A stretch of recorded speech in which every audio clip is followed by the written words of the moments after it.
Reporters' Sources, tonight at 8 p.m. Eastern on C-SPAN. The Warren Commission released its report on the Kennedy assassination 40 years ago. In September, the Assassination Archives and Research Center hosted a symposium on the Commission's findings. This panel looked at possible connections to the CIA. This is a little over an hour. This afternoon, we have with us Jefferson Morley, who is a reporter for the Washington Post and has written a series of articles over the past 2 or 3 years which have made stunning revelations, in particular about the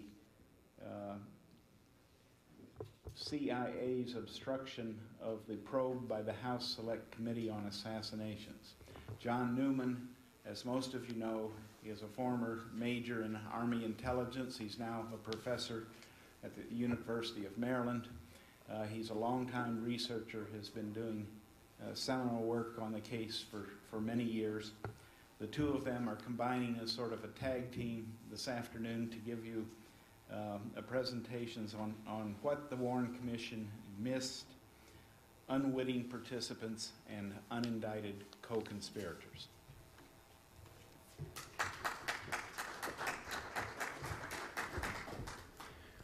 Thank you, Jim. Is that working? Thank you, Jim. John and I decided to team up today because of our mutual interest in the CIA and the Kennedy assassination, and in particular in an area that we have done a lot of work on together and apart on what CIA personnel and officials knew about Lee Harvey Oswald before the assassination.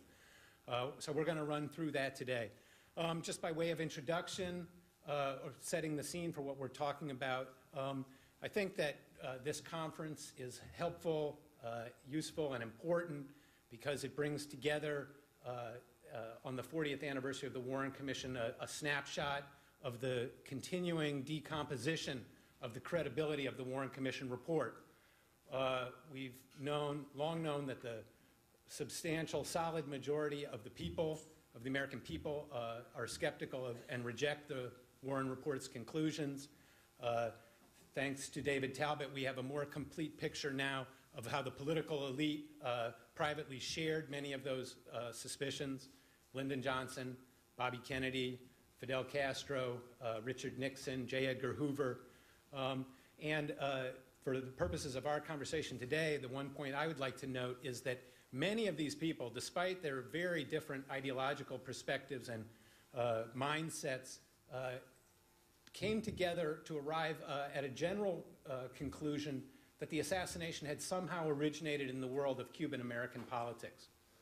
What we are going to look at today is what CIA officials knew about Lee Harvey Oswald before the assassination and how they responded and how they handled that knowledge afterwards. And John's going to pick it up here.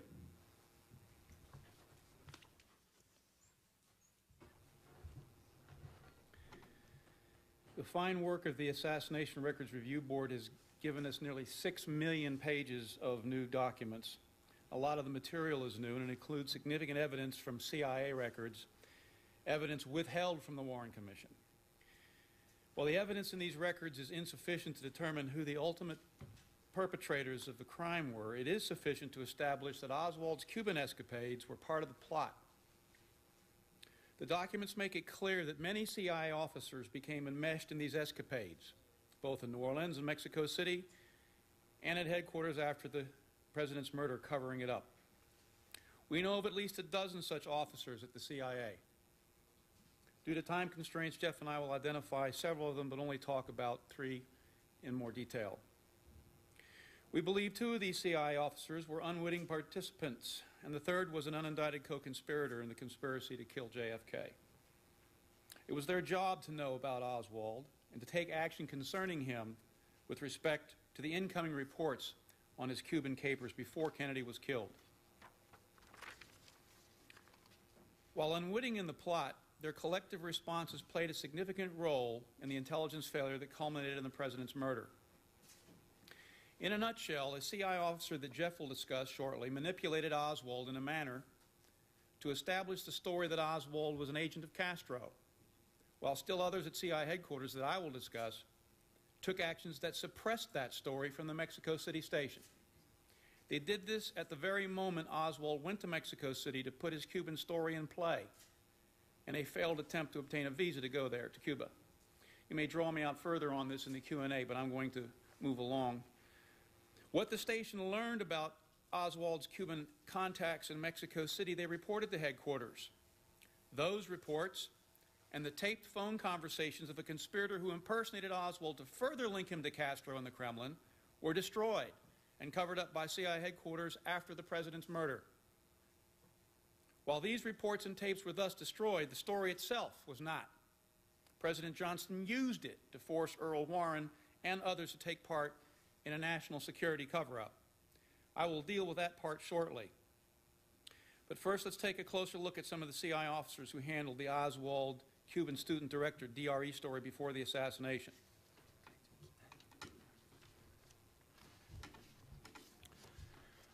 For the purposes of this discussion here, I'm going to start on August 1st, 1963.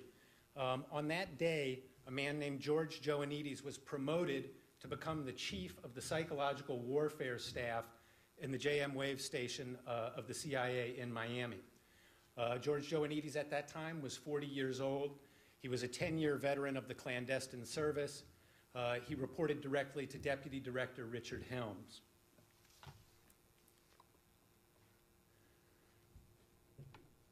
Five days after,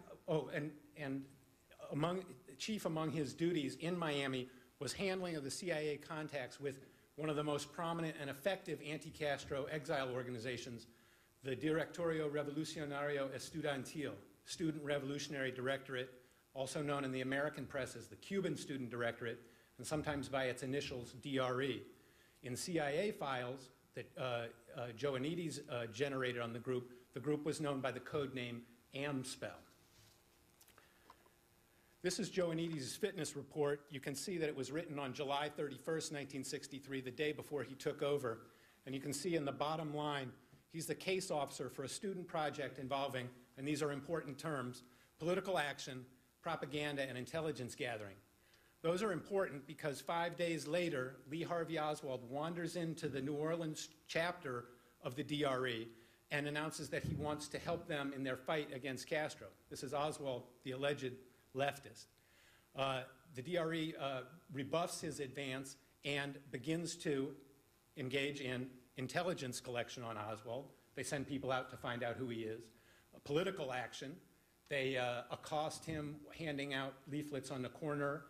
They challenge him to a debate on the radio. They tape the debate on the radio. And then propaganda. They put out a press release denouncing Oswald and calling for a federal investigation of his activities. This is 3 months before he allegedly assassinated President Kennedy. At the time, Joannides was supplying the group with up to $25,000 a month.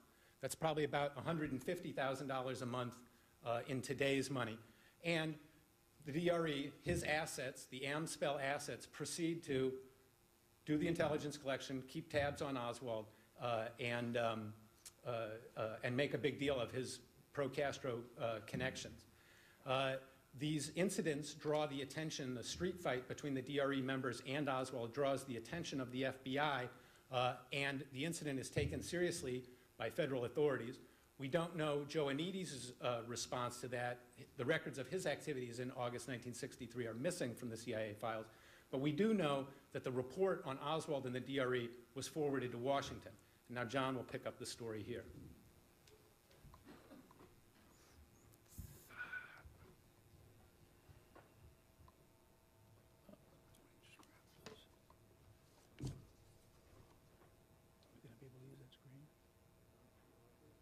In a second, yeah. No. Just turn it off. Okay.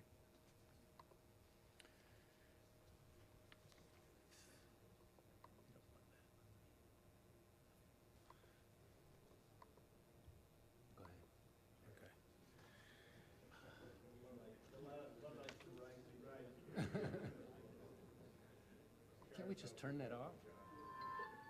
Oh, no.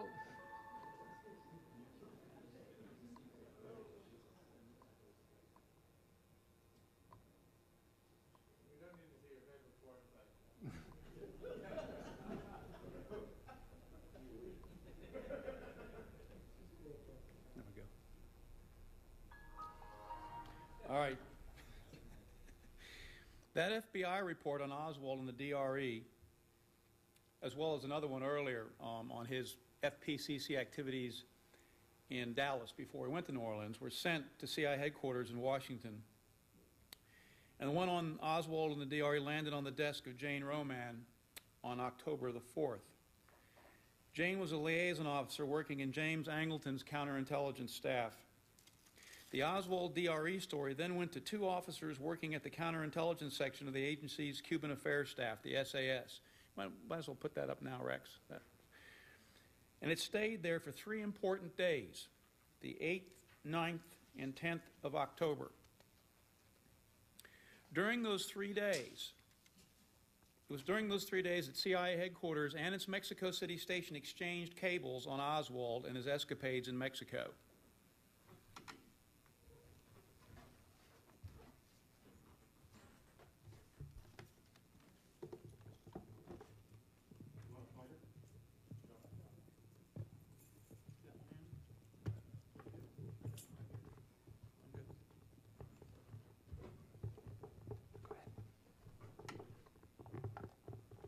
Talking about right here. This is the 8th, 9th, and 10th. And both of these individuals work in the counterintelligence section of the Special Affairs Staff. That's where the Oswald DRE story was sitting in the CIA at the time that the station and headquarters exchanged information on Oswald. Now, in the Mexico City station, that's a cover sheet, by the way. You're looking at a cover sheet to that DRE report. The report, the FBI report that we're talking about, this is the routing sheet that people sign for when they read the documents, and this one in particular was that FBI report. When the Mexico City station, after discovering Oswald's activities there, asked headquarters who he was, the headquarters response was authored by John Whitten, alias John Celso. Here's his signature right here on the bottom of the cable that was sent from headquarters. He was the agency's chief of covert operations for Mexico and Central America. Now, Jane Roman participated in the coordination of the headquarters response. As you can see, here's her signature on both of these documents here. A response which concealed from the Mexico station Oswald's activities with the DRE and the Free Play for Cuba Committee. Inasmuch as it says, and this is just the last paragraph, our latest information is a State Department report dated May 62. Well, of course, it isn't, because they've got all these reports that they're reading. The very people who are writing and coordinating on this, you can find, there's Jane Roman, there's her signature up there. So, in essence, headquarters is suppressing the story, not informing its Mexico City station of Oswald's Cuban activities in New Orleans and in Dallas. In an interview at which both Jeff and I were present, Jane admitted, she said, quote, I know I'm signing off on something that's not true. Her involvement, however, was minimal, and she told us that whatever operation it was very closely held, and it was in the SAS, which comports very well with the documents being right there in SAS counterintelligence at the time. Both Jeff and I found her account credible when she gave it to us in the mid-1990s, and we still feel she was telling the truth. It's more difficult to know whether John Whitten, the chief of the Mexico and Central America desk and the drafter of the response that concealed the Cuban story, was privy to this SAS Oswald operation. He had greater responsibility for the headquarters response than others, like Jane, who were only in on the coordination. Was he signing off on something he knew wasn't true? If the FBI reports were withheld from him, then he might have believed there was nothing in the file since Oswald had returned to America 18 months earlier. On the other hand, he might have, like Jane, known about the reports, but was told that withholding their contents from the Mexico station was necessary to support some ongoing counterintelligence operation. Whitten died in January 2000 before anyone had a chance to ask him. based on his genuine effort to get at the truth of the Cuban story after the assassination. Jeff and I believe that much of the story was probably withheld from him at the time that he drafted this cable. He was certainly sore after the assassination about the information on the Cuban story that Helms withheld from him then, and you can find that in his HSCA deposition released a couple of years ago. And I think I'm going to turn it back over to Jeff at this point. This takes us up through October 10th, 1963, as the CIA headquarters registers the information that Oswald has been in Mexico City. Oswald, of course, returns to Dallas, takes a job in the Texas School Book Depository. He has a gun. He's not identified as any kind of threat to the president. On the November 22nd, the motorcade passes by the School Book Depository. Shots ring out. Kennedy is killed. 90 minutes later, Oswald is arrested. How Jane Roman, John Whitten, and George Joannides responded to the development of Oswald's arrest illuminates what the CIA would and would not share with the Warren Commission. John Whitten was working at CIA headquarters that day, and he recalled in one of his reports the effect of the announcement of Oswald's name. And Whitten said, the effect was electrifying. Oswald was not an unknown commodity in the Western Hemisphere Division of the CIA.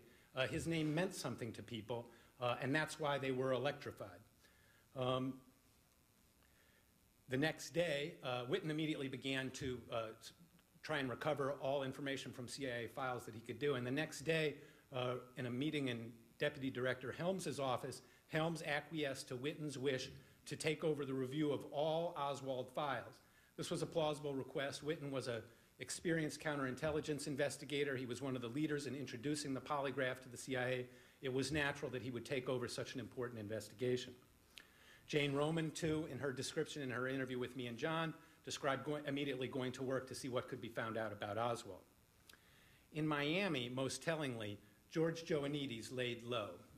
He received a phone call around 5 o'clock from the members of the DRE, and one of the member who made that phone call has described it in some detail to me. And the members of the DRE called him and said, we know all about this Oswald fellow. We ran into him in New Orleans, and we're going to publicize everything we know. Joannides reportedly replied, let me check with headquarters. I'll get back to you. The DRE didn't wait for his response. They immediately went public, but there's no indication, and this is from the former members of the DRE, 4 of them. Joannides never got back to them to tell them not to go public or not to do what they did.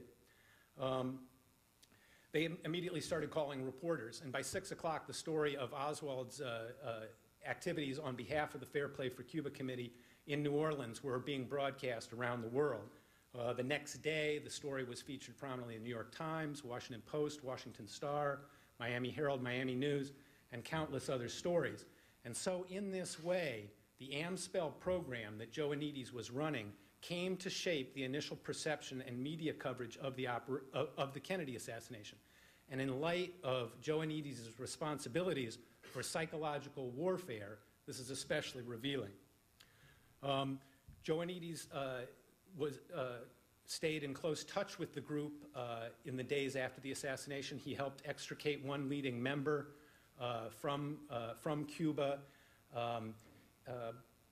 He did not act like a man who was surprised that his own agents had been in touch with a presidential assassin. He acted like a man who was running a covert operation. And now John's going to pick up with what happens in the days that follow.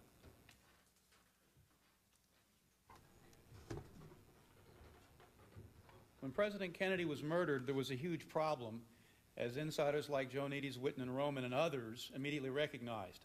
Oswald looked like an agent of Castro in the Kremlin, and the CIA had known about it for 6 weeks before the assassination.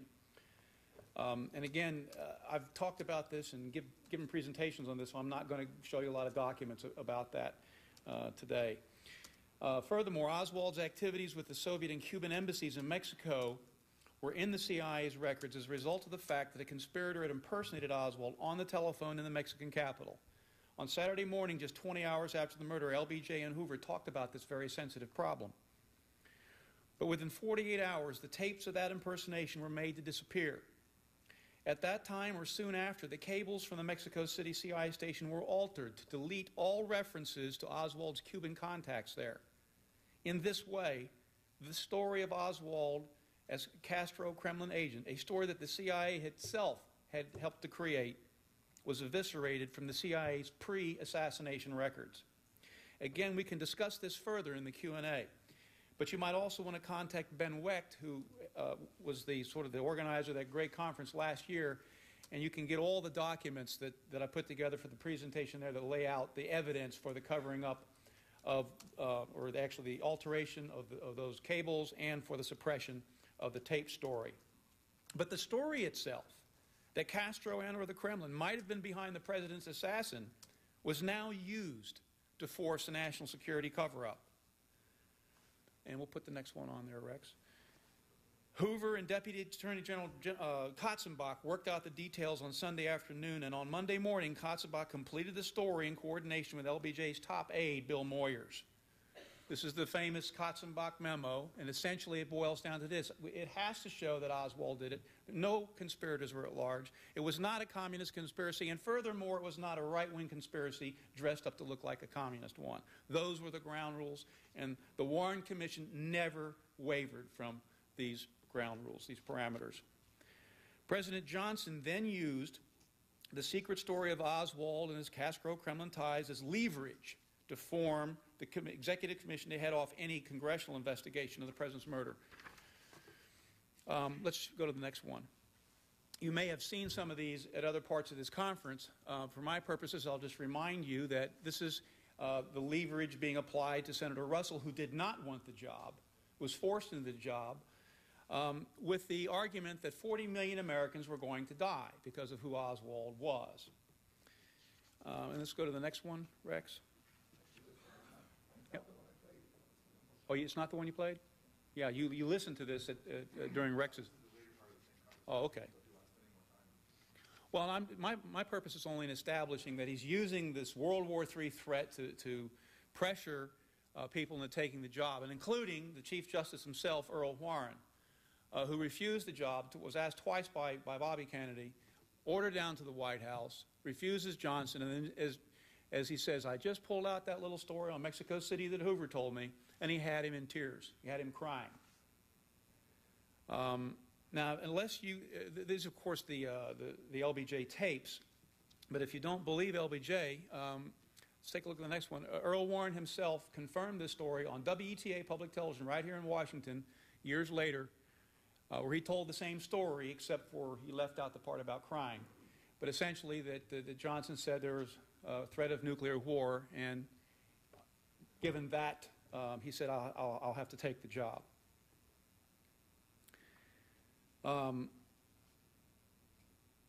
This ensured that there would be no real investigation. The raison d'etre for the formation of the commission itself was averting a nuclear war. The commission was not told what the CIA knew about Oswald before the assassination, and from its inception, the commission had to comply with the Katzenbach parameters. Oswald had acted alone. There was no communist conspiracy and no right-wing conspiracy. That is the legacy of the Warren Commission, that it never examined the true story of Oswald and the CIA, which is where I feel the smoking gun really lies. And I was invited to make a comparison with the 9/11 Commission, and I'll do that right now and very briefly. I think this legacy has been repeated, not just in the 9/11 Commission, but in the joint inquiry as well as the 9/11 Commission, inasmuch as the smoking gun was never examined. And I say that because 2 weeks after 9/11, the FBI announced that they had found the smoking gun in the 9/11 attacks, but 2 weeks later they buried the story completely. And you can ask me more about that at the Q&A if you're interested in it. But I see some parallels there. Jeff?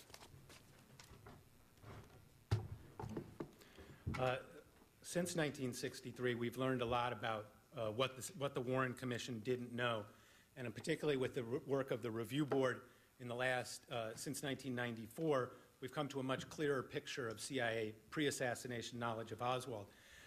We've also learned a lot about what insiders like Jane Roman, John Whitten, and George Ioannidis did, and their responses not in the immediate aftermath of the assassination, but in the years and decades afterwards, also illuminates what the heart of what the Warren Commission missed.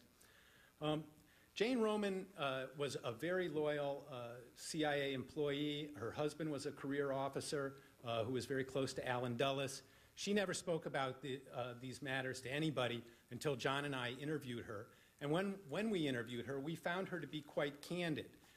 It was apparent to us that she had not carefully considered what the Oswald paper trail showed. And when we showed her the Oswald paper trail, she described very candidly what it showed to her. And that was that somebody in the agency's special affairs staff, the anti-Castro operation, had a keen interest in Oswald. And that was reflected in the handling of the October 10th, 1963 cable.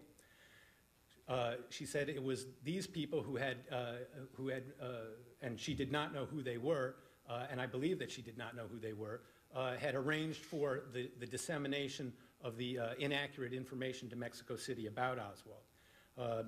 She expressed no qualms about this, and she endorsed the Warren Commission's findings in our conversation with her. John Whitten, on the other hand, thought that Oswald's Cuba-related activities had to be investigated. After a couple of weeks after Helms had named him to run the internal file review on Oswald, was nearing completion of his preliminary report when he was allowed to look at the FBI's preliminary report on Oswald as well. And he realized upon reading that report at the White House in early December that Richard Helms and James Angleton had not been sharing all of the CIA's information about Oswald with him. Whitten felt deceived. He immediately returned to CIA headquarters and complained to Helms and Angleton about this. And he related all this in sworn testimony to the HSCA, which was not declassified until 1995. Helms relieved him of his investigatory duties on the spot, and he returned to his other activities in the Western Hemisphere. He only told he finished his career at the CIA and lived out the rest of his life in self-imposed exile in Vienna, Austria. He only told the story once to the HSCA. He did not talk about conspiracy in that deposition, but he did emphasize that he did not think Oswald's background had been properly investigated and that the question of his Cuba-related activities was one that he was especially interested in. If the investigation had followed his course, he said that he would have gone into Miami and tried to determine what people knew about Oswald's activities there. He was never allowed to do that. I would guess that the reason that he was never allowed to do that is because that would have led him straight into the arms of George Joannides, the man who had been running the Cuban group that had the most contact with Oswald and was busy disseminating the story that Oswald had acted at Castro's behest. George Joannides thought the story of what he had been doing had to be hidden, and he did his best for the rest of his life to make sure that it remained hidden. His role in funding Oswald's antagonists in the DRE was hidden from the Warren Commission. David Slauson confirmed that in a conversation with me recently.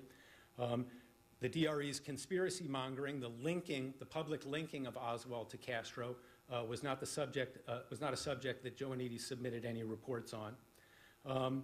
And he went, in April 1964, he was reassigned and went on to other assignments in Saigon and Athens. 15 years passed, and in 1978, when the House Select Committee on Assassinations reopened the JFK probe, and the investigators from the HSCA began to go to the CIA asking hard questions and demanding files, the CIA called Joannides out of retirement and put him in charge as the agency's liaison with the congressional investigation. Joannides never disclosed his own role in the events of 1963.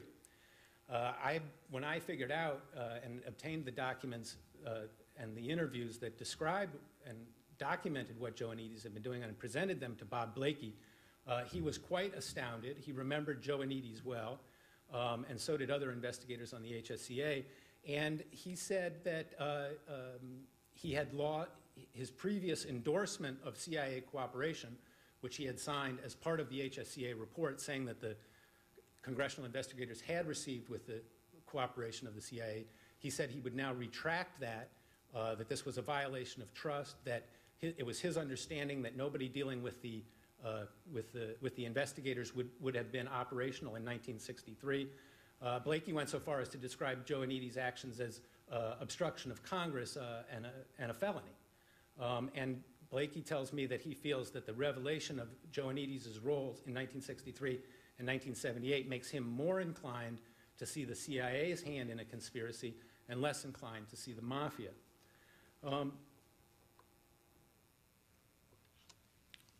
Joannides lived in retirement in Potomac until 1991. When he died, he was never questioned about his knowledge of the events of 1963. So, looking back over these people and the history of what they knew, where do we come down? I think John has made clear Jane Roman clearly had pre-assassination knowledge of Lee Harvey Oswald's activities. She received reports on him. She signed off, but she was in no way witting, and she would be an unwitting participant. John Whitten is a little more deeply involved because he had authority to sign off on those cables about Oswald in October 1963. So if there were inaccurate statements putting out, he bears some responsibility. Unfortunately, all the documentary evidence that's around this was never able to be presented to John Whitten. I was looking for him in the late 1990s and had tracked him to Austria, but by that time he had moved to a nursing home in Pottstown, Pennsylvania, where he died, so we were never able to question him. George Joannides is a different story.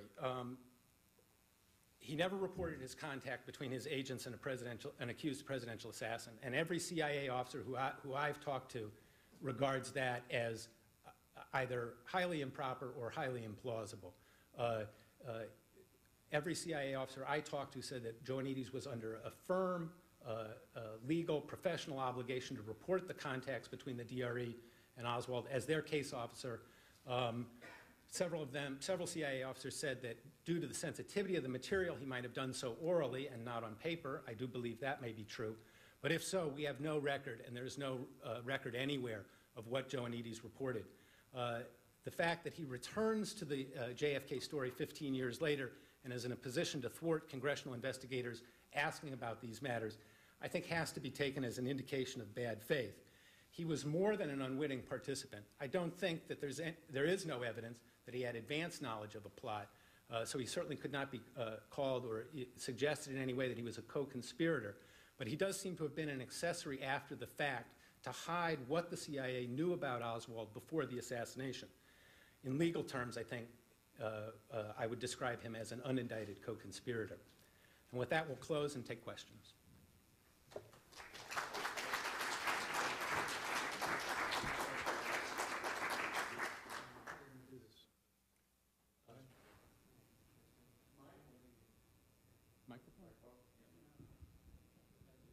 We need somebody up here with a microphone to sort of hand it up to.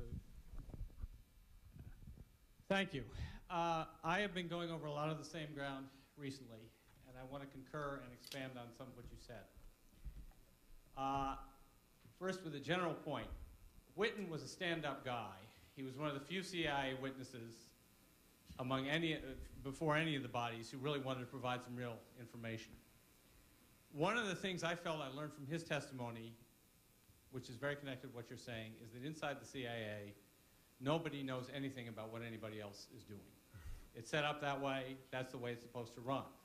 Now, getting specific, and this was explained by another helpful witness, for the most part, Sam Halpern, who was the deputy of Desmond Fitzgerald, who was the head of SAS, and who explained that SAS had been set up in 1963 or late 62 as the Get Castro branch. That was its job, and it was fully independent from the rest of Western Hemisphere.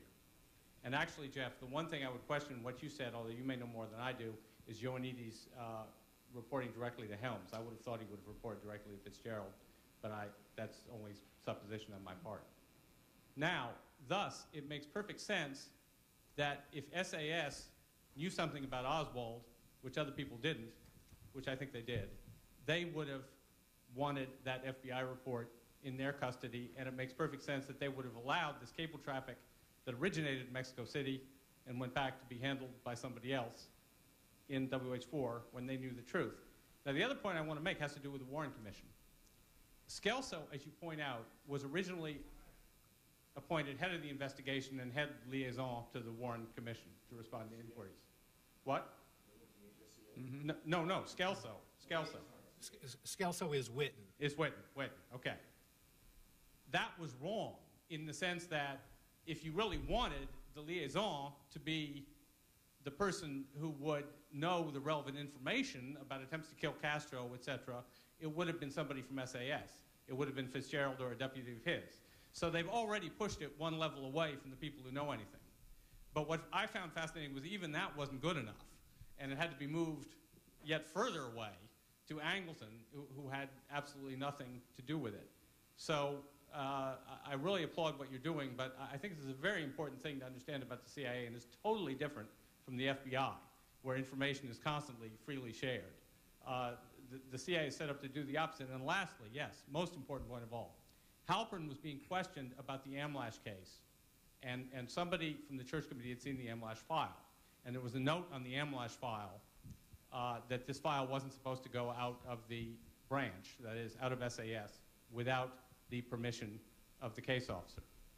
And Halpern explained that that was more or less normal procedure, and in fact, that if you asked SAS, has Lee Harvey Oswald worked for you? He didn't use that name, but this is what he was saying. And if the case officer for Lee Harvey Oswald didn't want anybody outside SAS to know, then they would not find out. I mean, it's as simple as that. I mean, well, you wouldn't ask did he work for you. You would ask for information about Lee Harvey Oswald. But that specific piece of information would not be provided. Halpern was very clear if you didn't want to provide it. Thank you, David. I'd just like to make 3 comments in response to that. First of all, yes, the information was very tightly held.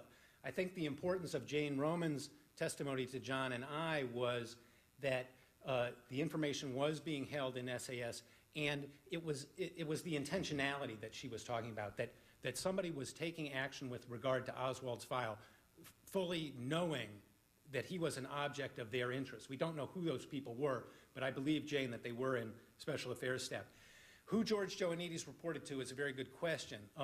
He was supposed to submit monthly reports on the DRE. All the case officers in Miami did this. We have the reports on the DRE from September 1960 up to November 1962. Joannides takes over the handling of the DRE in December 1962, and that's when the paper trail on that's when the monthly reports on the AMSPEL operations stop. There are no monthly reports on the DRE for the next 17 months until April 1964, when Joannides is reassigned to Athens, and then the monthly reports on the AMSPEL program start again. So what happened was Joannides reporting in writing? Those records have never surfaced. Sure. There may not be monthly reports, but there are a tremendous number of reports on specific things. Yes, but the case officer's synthesis of what's going on with the group, there's a 17-month gap, and it coincides exactly with Joannides' handling of the group. And a third point on Sam Halpern, I think his testimony on this point is well taken, and the point's well taken there. But I interviewed Sam Halpern twice with a tape recorder going, and asked him who ran the DRE in Miami on behalf of the CIA in 1963. And he told me in 2 separate interviews that he had no idea. After I uncovered Joannides' personnel file and demonstrated that he was handling the group, he sent word through his friends in the chat groups that he knew all about George Joannides. George Joannides was a stand-up guy and wouldn't have had anything to do with the Kennedy assassination. So we can see that there's a level of unwillingness of CIA insiders to come clean about what Joannides was doing in 1963, and we still don't fully know. Sure. John Newman said to ask in the Q&A about found the smoking gun.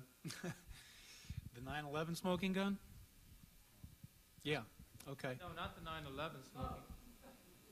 Well, when I wrote Oswald in the CIA at the time, we could see that there was something terribly wrong with a lot of the reports, the inaccuracies, and I remember talking to Jeff about it at the time, and didn't have a framework for putting it together.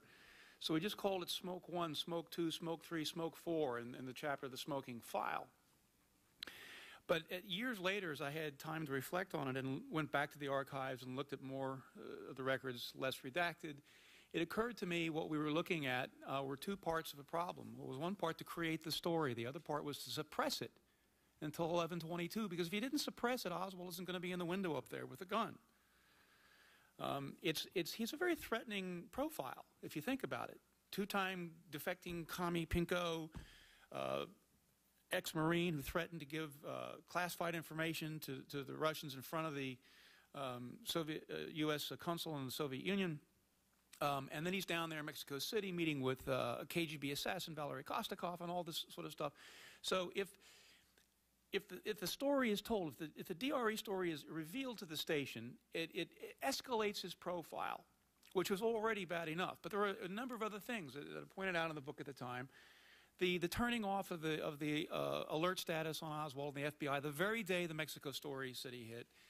The failure to provide the Mexico City station with the photographs of Oswald they asked for, and I could go on. There's about 10 things, and when I looked at them collectively, they all look like suppression of a story, keeping a virus dormant, if you will, until 11/22, at which time it played out in its role and helped head off any true investigation. I mean, how do you murder the President of the United States and ensure that the CIA and the FBI aren't going to investigate it? You needed a World War III story or something like that to function like that. So that's why I felt in the out years that the real smoking gun was the pre-assassination, not just the cooking up of the story, but controlling it, suppressing it. And it took firemen in various places, some in the CIA and some in the FBI, to do it. And that's my operating concept right now. I might be wrong, but that's the way it's beginning to look to me. And I think I might pass on 9/11 for sake of time, unless you really want me to go into that. John, you do? Yeah, you got a question back. Okay. On 9/11, you've made reference to a smoking gun in the 9/11 Yeah. Commission. I just would like to hear what you were referring to. All right. Well, I've been working on it for about the past 5 months. I have about 7 chapters written, so I'll try and do it in 1 minute. The FBI, Al-Qaeda didn't acknowledge that they did this thing right away. So we thought that they did, and so the name of the game for the first couple of weeks was to find out the evidence. And it turned out to be evidence of money transfers from the United Arab Emirates, and in particular one individual. And so when they discovered these wire transfers, the FBI announced to Newsweek and other organizations, we found the smoking gun linking bin Laden to this case. Well, 2 weeks later, they found out who this individual was. He was a British agent, Omar Ahmed Saeed Sheikh, who had kidnapped Americans, kidnapped British, caused deaths, and who had never been brought to justice because we didn't indict him and we didn't put him in prison, neither did the British, because he was our penetration of the senior Al-Qaeda leadership, had trained the pilots how to live in the West, in Pakistan, and working all the time with the head of Pakistani intelligence and the 2 of the 3 key corps commanders in Pakistan were his bosses. The FBI found this out 2 weeks later when they examined Omar's cell phone records. And it showed the conversations with the ISI chief, that's the head of Pakistani intelligence, and how the last $100,000 was actually obtained and given to Atta here, and that was that they kidnapped an Indian shoe sales tycoon, ransomed about $830,000 or so from him, sent $100,000 of it to Omar in UAE, and that last $100,000 was transferred on August 14th here, with which they used to buy the airline tickets to fly their recon missions and their final flights. But it couldn't have come at a worse time. The revelation of those phone records occurred on the 8th of October, the very day that British and American forces were going in to Afghanistan. And it was about the worst thing you could discover, that a British agent who had been let off the hook for his crimes by the Americans and the British, because we thought he was our window, in fact, our only window into the senior Al-Qaeda leadership, was a very damaging story for Musharraf, who we needed as an ally, for Tony Blair, and for the Bush administration. And that was who the smoking gun really turned out to be, and that story was suppressed. And it takes a lot of time to tell you how it was and what the media coverage was, but within 3 weeks it was gone. And by the way, he is the person who murdered Wall Street Journal reporter Daniel Pearl a few months later. Getting back to Kennedy. Yes. I want to commend Jeff and John for the great work they've done. And I think it's, moved all of our understanding forward. And I think they're to be commended. And Jeff, I hope you get your book contract to put this all in book form. I'm curious, it seems from what you've said that you can have a benign kind of analysis of what was happening with the DRE and Joanides and Oswald up until November 22nd. I mean, Oswald was a strange character, ex-Soviet defector. Surely our intelligence is going to be monitoring him. But I'm very curious what happens immediately after the assassination, as you point out, with news stories, with various disinformation pieces being circulated, then immediately after the assassination about Oswald and his connection to the communist world. And I wonder, I don't think you mentioned David Phillips, but obviously he's a key figure, he seems, in a lot of people's research. Who do you feel was disseminating this information about Oswald immediately after? Was it just the DRE? Were they doing it under orders from someone within the agency, and if so, who?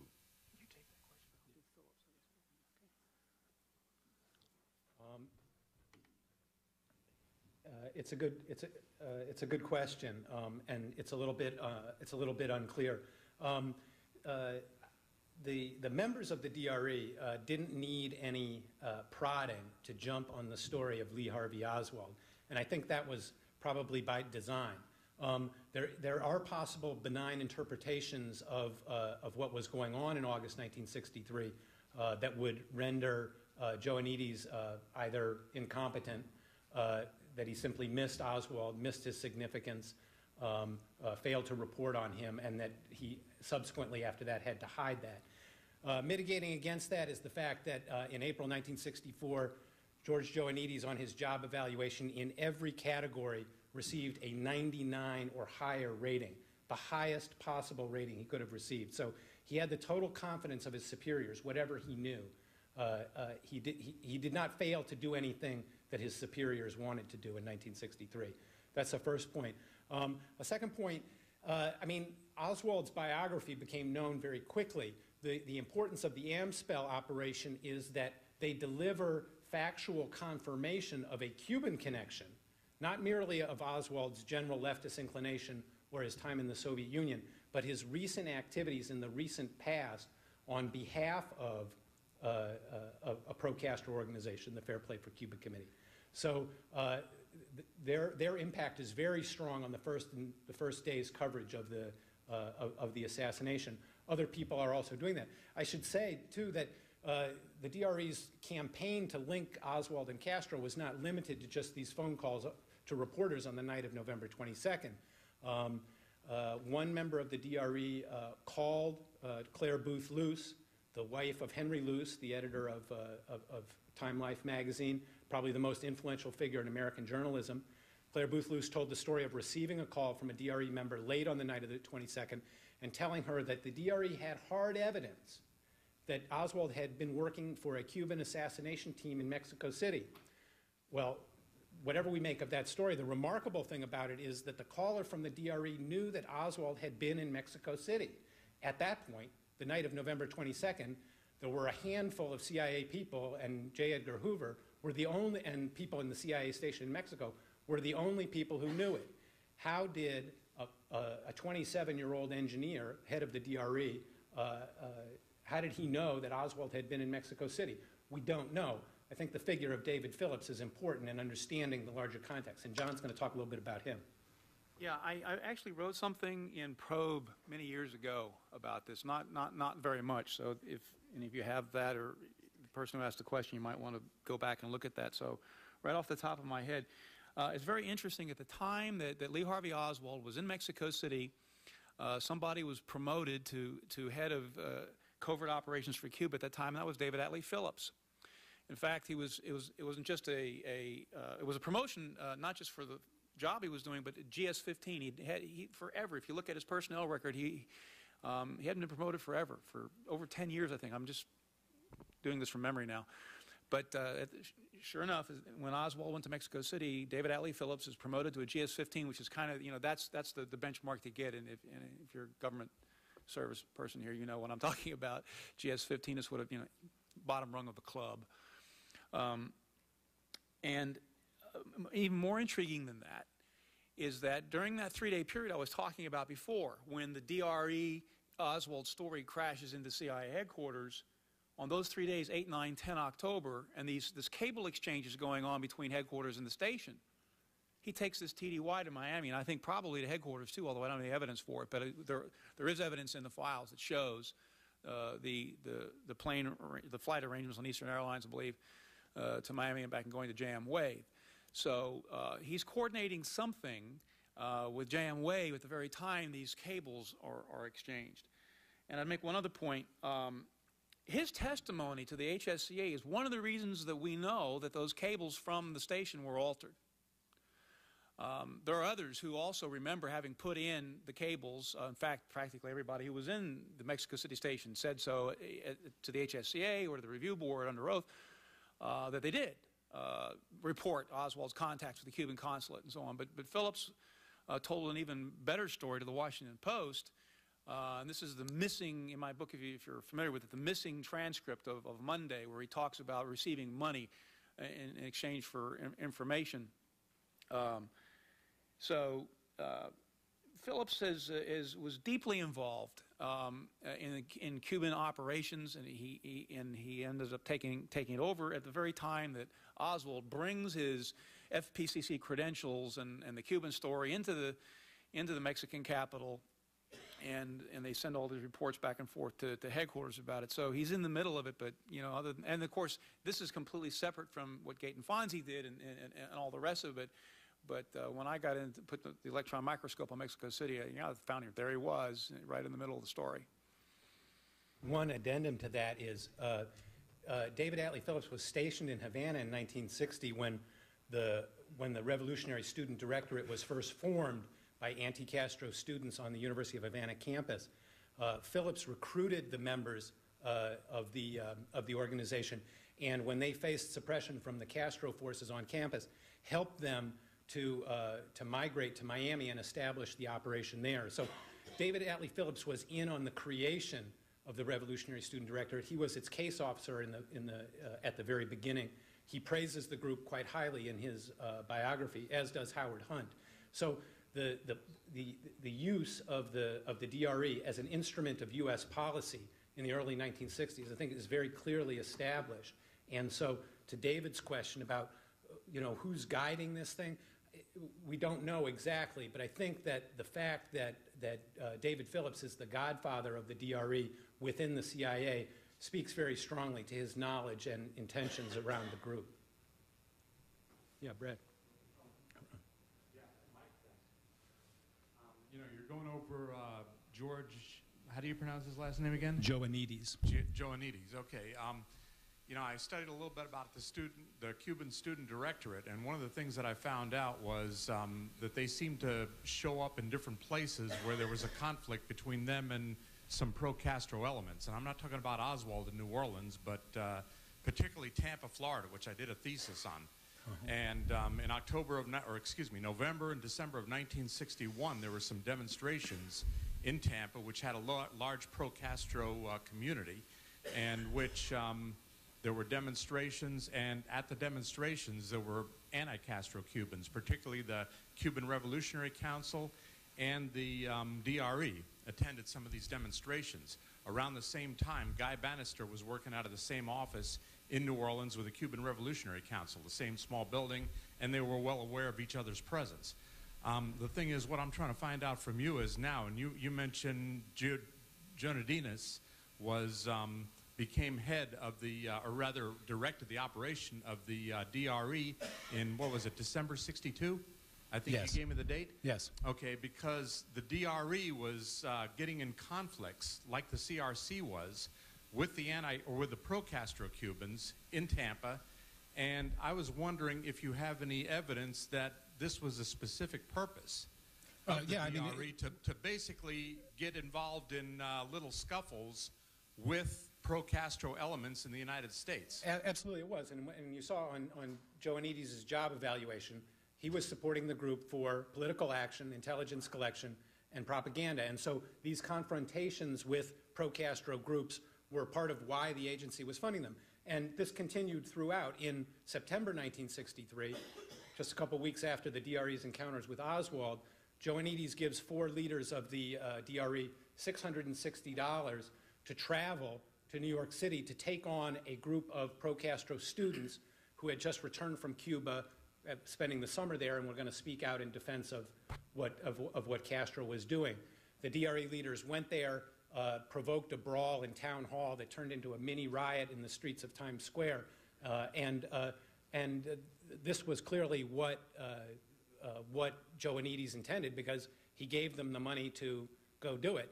And to strengthen one of the reasons why I believe Joanides' hand is so deeply involved in this, on the way back, 2 of those members of the DRE are invited to give testimony to the House Un-American Committee's activity, the House Un-American Activities Committee, about pro-Castro activity in the United States. So that's what the DRE's purpose was. That's why the CIA was funding them. The Senate Select Committee on Intelligence, later on, they were investigating the Fair Play for Cuba Committee as far back as 1960. They talked to people like Robert Tabor, and V.T. Lee testified in February of '63, and William C. Kramer, the congressman from St. Petersburg, Florida, who was the biggest foe of the Fair Play for Cuba Committee in Congress, testified and, you know, talked about a huge way to bring people in this country who were pro-Castro, that Castro was sending his agents in the United States. May have been true, you know. I don't know if his particular trail of... The Fair Play for Cuba Committee was definitely funded by the Cuban government, and this rankled people at the CIA to no end, because... Well, Santos Bush was, you know, apparently claimed that Robert Tabor received $1,000 or $6,000. I don't think there's any doubt that the Fair Play for Cuba Committee got support from the Cuban government. That kind of counter-propaganda was the DRE's job all over the Western Hemisphere. Correct. They had offices all over the Western Hemisphere. Correct. Yeah. Correct.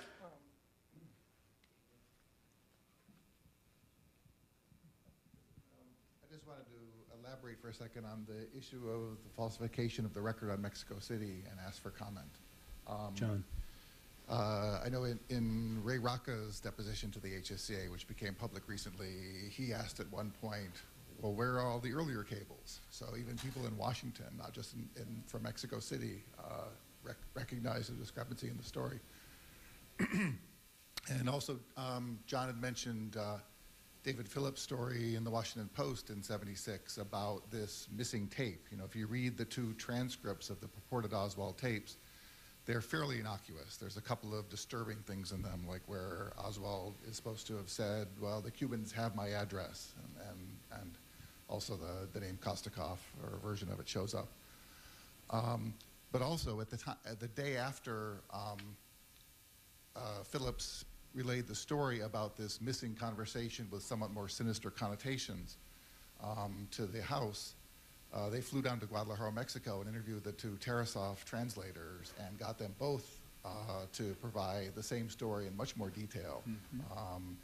Boris Tarasov, a year and a half later, before the HSCA in the Blakey era, retracted his story, although Anna did not. And I think it ties into this notion of the bombshell coming up from Mexico City on the 22nd, and we don't even really know exactly what that bombshell was, I think, at this point, because the likelihood that the tape of the phone conversation is something which itself is not even in the record at this point. Yeah, it's both the tapes and the story of his Cuban contacts down there. All that had to go away. I don't want to get into the tapes right now. It would take too much time. I've done that many times.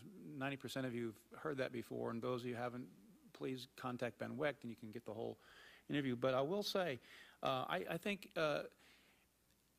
it's even more, not even more pernicious, but it's a real problem that if those cables were altered. Now, the first guy who really pushed this button, and I think was probably fired partly for that, was Richard Sprague, who's head of the HSCA. He ran into this. They were investigating this.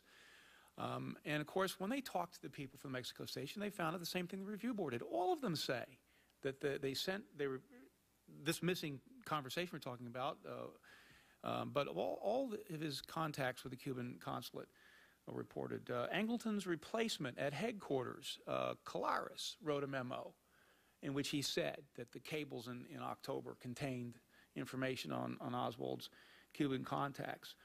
I know that the review board tried to get their arms around this, and maybe tomorrow Jeremy Gunn, if somebody can ask him, if you're here about this issue, by examining the serials very closely to try and get a handle on whether or not they could establish that some were missing or there'd been some hanky-panky, and they were so disorganized that they were unable to do this, which is ridiculous because the little ladies in tennis shoes were meticulous at the CIA, if you've ever seen that huge file. So right at the point, at the fulcrum, when Oswald's in Mexico City and these cables are exchanged, it's just disheveled. There's serials missing. You can't tell anything from it. For me, it's something that really makes me mad when I think about it now. We try and put the record back together again, and it's gone. It's just not there. The tapes we know a little bit more about because we can interview people who listen to them, like Slauson, who finally came clean with the review board at long last, that yes, he had listened to him, a rumor that we'd heard for, 25 years in the research community based on a phone conversation with our good British friend at the poolside with Coleman. But yeah, the issue of falsifying the story out of Mexico City, I think is very important, because what the CIA is doing is hiding what it knew about Oswald's Cuban story before the assassination. And that's the very story that was used to leverage the Warren Commission into being. We've got one over here. I'm curious if you guys have thought about why the SAS would be so keenly interested in Oswald at a time when Oswald is so keenly interested in getting into Cuba. Yeah, let me say that you can take this one too.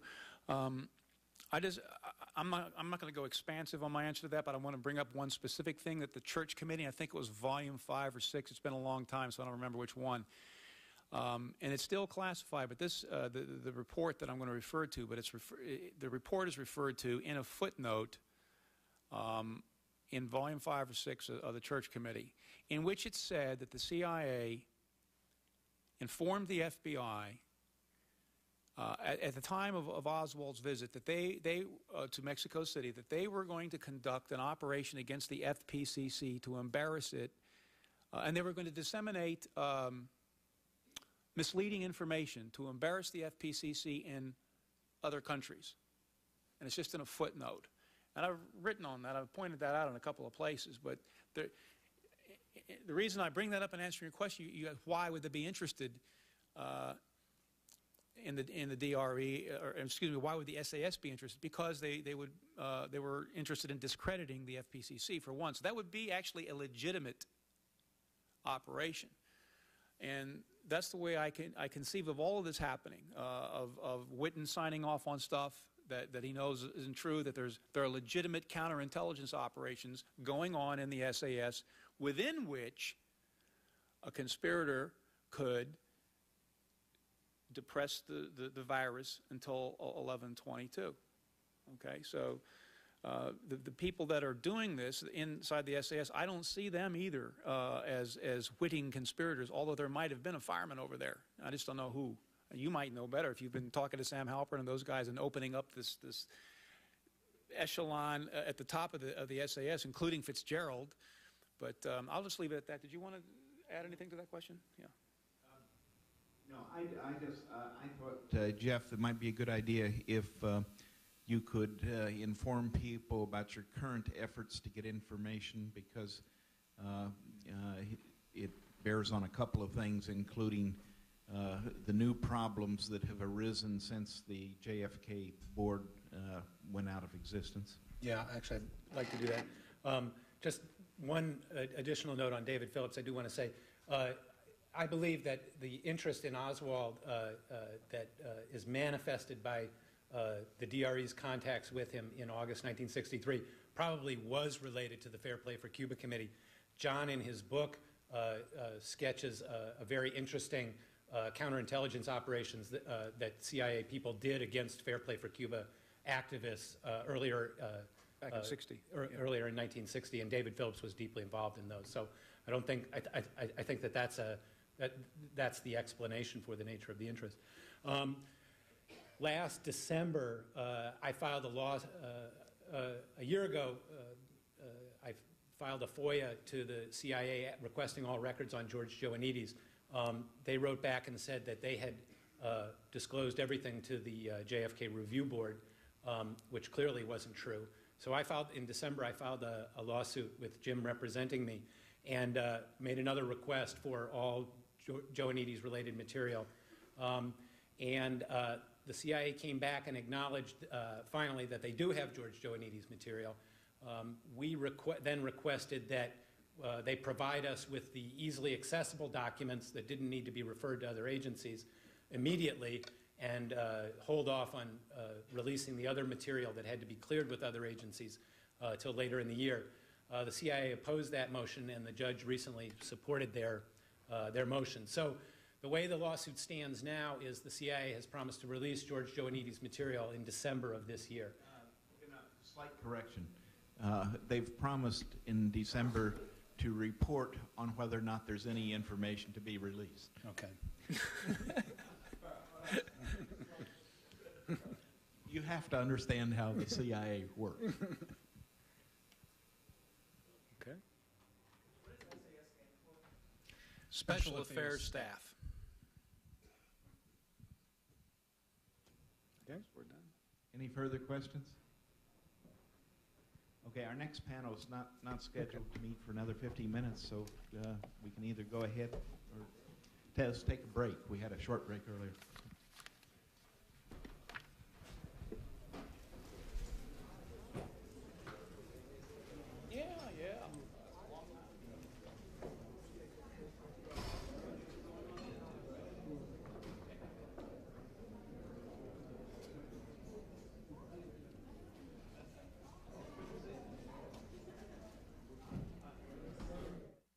Here's what's ahead on C-SPAN.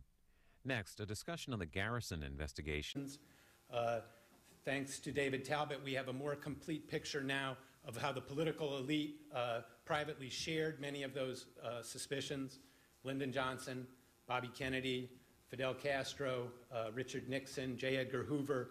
For the purposes of our conversation today, the one point I would like to note is that many of these people, despite their very different ideological perspectives and mindsets, came together to arrive at a general conclusion that the assassination had somehow originated in the world of Cuban American politics.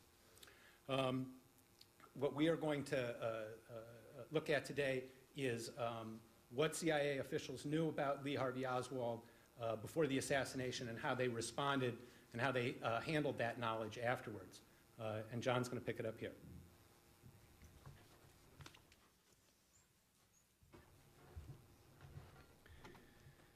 The fine work of the Assassination Records Review Board has given us nearly 6 million pages of new documents. A lot of the material is new and it includes significant evidence from CIA records, evidence withheld from the Warren Commission. While the evidence in these records is insufficient to determine who the ultimate perpetrators of the crime were, it is sufficient to establish that Oswald's Cuban escapades were part of the plot. The documents make it clear that many CIA officers became enmeshed in these escapades, both in New Orleans and Mexico City, and at headquarters after the president's murder, covering it up. We know of at least a dozen such officers at the CIA. Due to time constraints, Jeff and I will identify several of them, but only talk about 3 in more detail. We believe 2 of these CIA officers were unwitting participants, and the 3rd was an unindicted co-conspirator in the conspiracy to kill JFK. It was their job to know about Oswald and to take action concerning him with respect to the incoming reports on his Cuban capers before Kennedy was killed. While unwitting in the plot, their collective responses played a significant role in the intelligence failure that culminated in the president's murder. In a nutshell, a CIA officer that Jeff will discuss shortly manipulated Oswald in a manner to establish the story that Oswald was an agent of Castro, while still others at CIA headquarters that I will discuss took actions that suppressed that story from the Mexico City station. They did this at the very moment Oswald went to Mexico City to put his Cuban story in play in a failed attempt to obtain a visa to go there, to Cuba. You may draw me out further on this in the Q&A, but I'm going to move along. What the station learned about Oswald's Cuban contacts in Mexico City, they reported to headquarters. Those reports and the taped phone conversations of a conspirator who impersonated Oswald to further link him to Castro and the Kremlin were destroyed and covered up by CIA headquarters after the president's murder. While these reports and tapes were thus destroyed, the story itself was not. President Johnson used it to force Earl Warren and others to take part in a national security cover-up. I will deal with that part shortly. But first, let's take a closer look at some of the CIA officers who handled the Oswald Cuban Student Director DRE story before the assassination.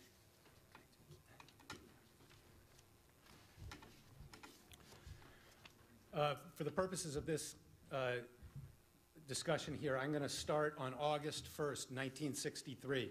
On that day, a man named George Joannides was promoted to become the chief of the psychological warfare staff in the JM Wave station of the CIA in Miami. George Joannides at that time was 40 years old. He was a 10-year veteran of the clandestine service. He reported directly to Deputy Director Richard Helms.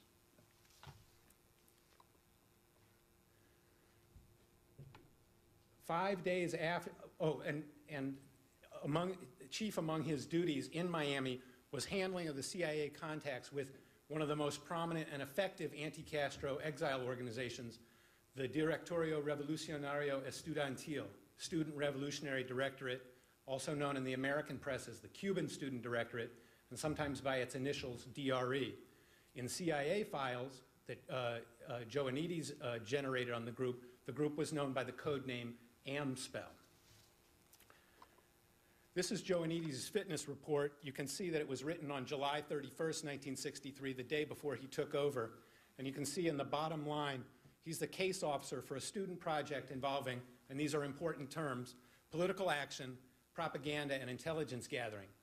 Those are important because 5 days later, Lee Harvey Oswald wanders into the New Orleans chapter of the DRE and announces that he wants to help them in their fight against Castro. This is Oswald, the alleged leftist. The DRE rebuffs his advance and begins to... Reporters' sources, tonight at 8 p.m. Eastern on C-SPAN. The Warren Commission released its report on the Kennedy assassination 40 years ago. In September, the Assassination Archives and Research Center hosted a symposium on the Commission's findings. This panel looked at possible connections to the CIA. This is a little over an hour.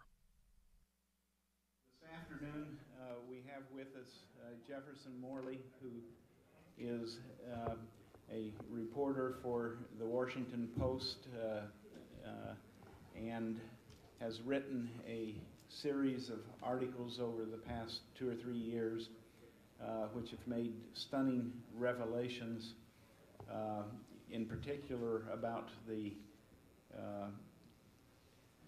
CIA's obstruction of the probe by the House Select Committee on Assassinations. John Newman, as most of you know, is a former major in Army intelligence. He's now a professor at the University of Maryland. He's a longtime researcher, has been doing seminal work on the case for many years. The two of them are combining as sort of a tag team this afternoon to give you presentations on what the Warren Commission missed, unwitting participants, and unindicted co-conspirators.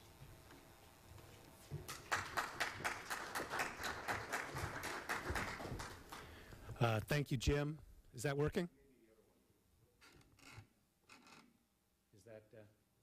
Thank you, Jim. John and I decided to team up today because of our mutual interest in the CIA and the Kennedy assassination, and in particular in an area that we have done a lot of work on together and apart on what CIA personnel and officials knew about Lee Harvey Oswald before the assassination. So we're going to run through that today. Just by way of introduction, or setting the scene for what we're talking about. I think that this conference is helpful, useful, and important because it brings together on the 40th anniversary of the Warren Commission a snapshot of the continuing decomposition of the credibility of the Warren Commission report. We've long known that the substantial, solid majority of the people, of the American people, are skeptical of and reject the Warren report's conclusion, engage in intelligence collection on Oswald. They send people out to find out who he is. Political action. They accost him handing out leaflets on the corner. They challenge him to a debate on the radio. They tape the debate on the radio. And then propaganda. They put out a press release denouncing Oswald and calling for a federal investigation of his activities. This is 3 months before he is assassinated before he allegedly assassinated President Kennedy. At the time, Joe Anides was supplying the group with up to $25,000 a month. That's probably about $150,000 a month in today's money. And the DRE, his assets, the AMSPEL assets, proceed to do the intelligence collection, keep tabs on Oswald, and make a big deal of his pro-Castro connections. These incidents draw the attention, the street fight between the DRE members and Oswald draws the attention of the FBI, and the incident is taken seriously by federal authorities. We don't know Joe Anides' response to that. The records of his activities in August 1963 are missing from the CIA files, but we do know that the report on Oswald and the DRE was forwarded to Washington. And now John will pick up the story here.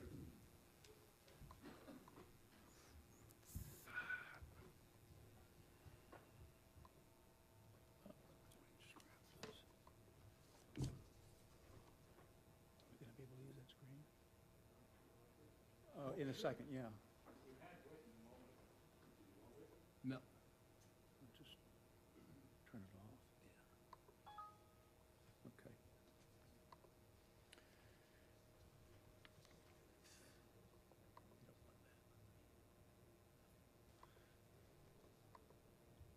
Go ahead. Okay. Can't we just turn that off? Oh, no.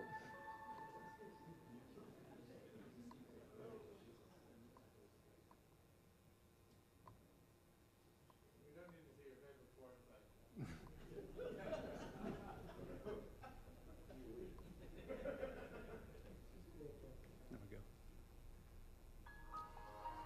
All right. That FBI report on Oswald and the DRE, as well as another one earlier on his FPCC activities in Dallas before he went to New Orleans, were sent to CIA headquarters in Washington. And the one on Oswald and the DRE landed on the desk of Jane Roman on October the 4th. Jane was a liaison officer working in James Angleton's counterintelligence staff. The Oswald DRE story then went to 2 officers working at the counterintelligence section of the agency's Cuban affairs staff, the SAS. Might as well put that up now, Rex. And it stayed there for 3 important days, the 8th, 9th, and 10th of October. During those 3 days, it was during those 3 days that CIA headquarters and its Mexico City station exchanged cables on Oswald and his escapades in Mexico.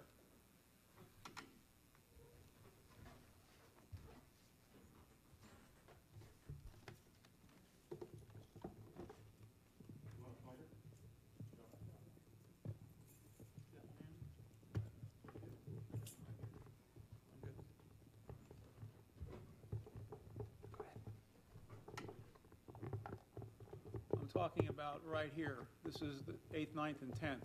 And both of these individuals work in the counterintelligence section of the Special Affairs Staff. That's where the Oswald DRE story was sitting in the CIA at the time that the station and headquarters exchanged information on Oswald. Now, in the Mexico City station, that's a cover sheet, by the way. You're looking at a cover sheet to that DRE report. The report, the FBI report that we're talking about, this is the routing sheet that people sign for when they read the documents, and this one in particular was that FBI report. When the Mexico City station, after discovering Oswald's activities there, asked headquarters who he was, the headquarters response was authored by John Whitten, alias John Celso. Here's his signature right here on the bottom of the cable that was sent from headquarters. He was the agency's chief of covert operations for Mexico and Central America. Now, Jane Roman participated in the coordination of the headquarters response. As you can see, here's her signature on both of these documents here. A response which concealed from the Mexico station Oswald's activities with the DRE and the Free Play for Cuba Committee. Inasmuch as it says, and this is just the last paragraph, our latest information is the State Department